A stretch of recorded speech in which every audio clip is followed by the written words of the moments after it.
Duval. Louisville. Duval. Duval.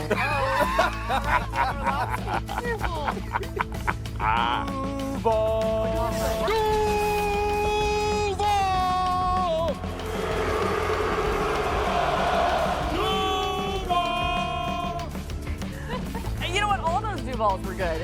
It doesn't matter because they won last night. What a game Monday night in Jacksonville. Clearly, we kicked it off with all of our great. We've heard more Duvals in the last 6 months because of Liam Cohen's not great Duval and obviously being 4-1. You know what? It didn't matter. He wasn't great at the Duval. He's a pretty great coach. Dan, Mina, Marcus Spears is here as well. Tons of reaction to that game coming.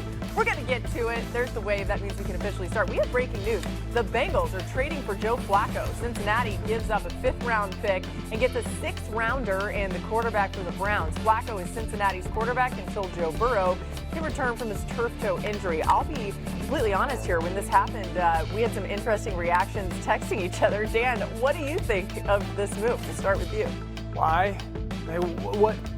Why, if you're the Bengals, with that offensive line, this offensive line has been bad for years. It still is bad. It's been mitigated by Joe Burrow. Joe Flacco is not going to be the person to overshadow that. And then the other thought was, do they in Cincinnati think that Joe's coming back? Like, is this the move that signifies, no, they have belief that Joe is going to come back maybe mid to late November, and they're just trying to keep themselves in the race so when he comes back, if they can get on that final 4 or 5 game run and get into the playoffs. But this one's odd to me.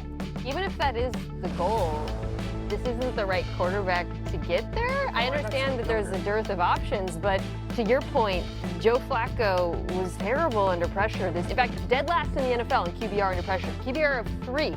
The Bengals' offensive line is even worse than Cleveland's, and they don't have a run game. Cleveland actually has a run game. So I understand that Jake Browning hasn't been good, but I failed to see the upgrade here. I know people are going to say, well, who else? But at least try to capture some upside, potentially. I just don't see the upside in this move. Yeah, I agree. The perplexing thing for me was that Jake Browning has been here. Like, are you going to get better with Joe Flacco?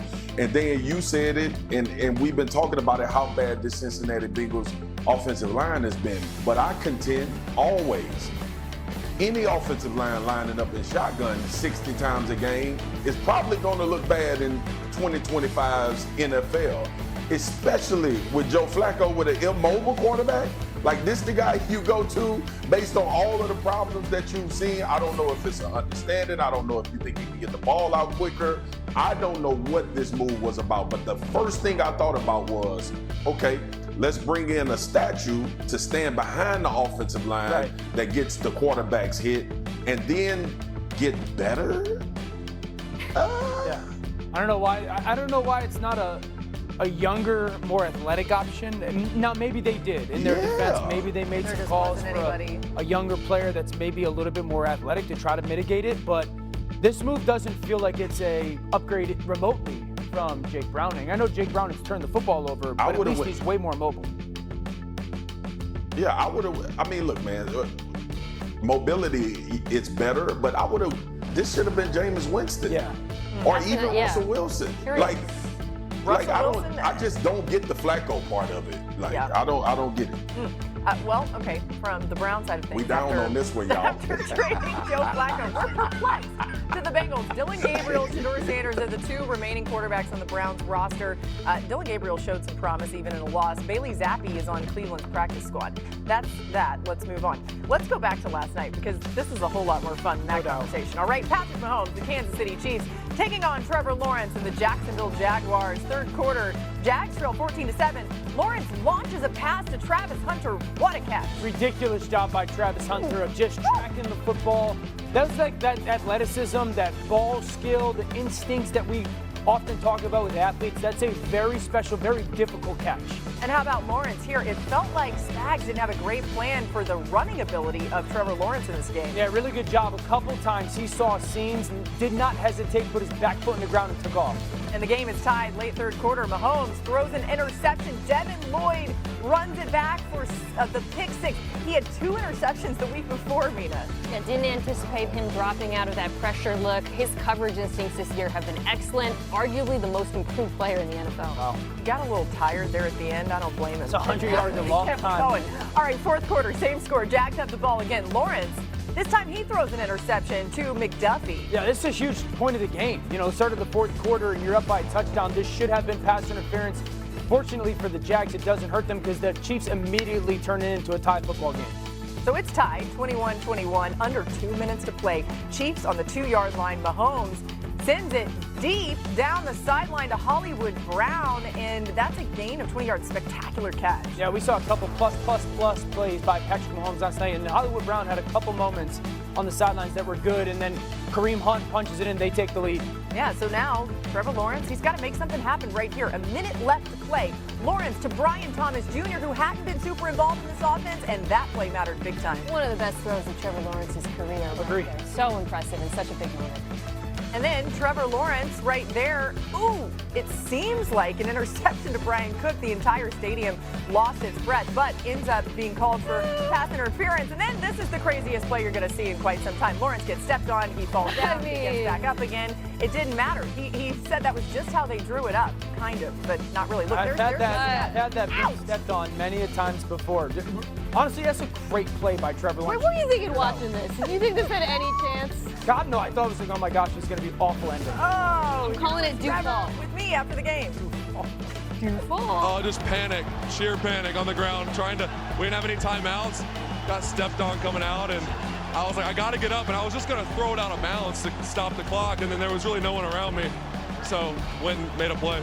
What we do is truly the most pretty thing in the world. But guess what, man? Guess what? Guess what? So proud of the way you compete. And I'm so proud to be your coach. So proud to be your coach. Great job. Trevor Lawrence, get us a break.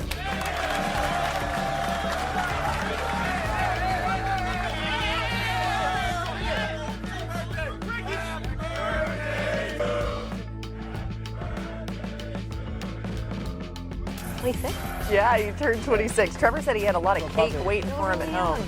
Super young. It's a good reminder, right? It feels like he's been in the league for a long time, and he has in some ways. But 4-1, the Jaguars off to their best start since 2007. They've been doing their work in the trenches. Jacksonville ranks 3rd in pass blocking, 2nd in run blocking this season, and their +8 turnover differential leads the NFL. Last season, the Jags were -15 in turnover differential, 4th worst in the league. It was interesting, too. They did not have their starting center for a large majority of the game. Robert Hainsey went down, and Put the quarterback under center, run the football, have a little play action, a little balance through offense, goes a long way. what did you see from Trevor Lawrence specifically last night? Honest question, when was the last time the Jaguars won a football game because of Trevor Lawrence? Because of his performance? 2023? A while. Last night was the first time in a long time I feel like he played with edge, he played with attitude, he played with confidence and moxie. I go back to that interaction with him and Liam Cohen on the sideline in the Bengals game and what was it and whatnot. And for feels years now, we've been begging Trevor Lawrence, don't be so robotic. You're a freak athlete. Take off with your legs and be impactful to the game. That's the story of the game. I think it's the story of the moment last night heading for the rest of the season. That this was the first time he played with attitude and edge, and you saw it with his decision making and him taking off with his legs. And then that leads to that final drive. Mina says it. This is the throw of his career. I agree. Ball's on the left hash. You're giving Brian Thomas Jr. all the space now. He sees that safety rotate to yellow safety. Once he turns his back, that ball's going to BTJ. Now watch him slow play it at the line. You're just trying to slow play first. And the burst matters because it gives him an opportunity to save space to the sideline for that throw. Best throw of Trevor Lawrence's career, biggest moment.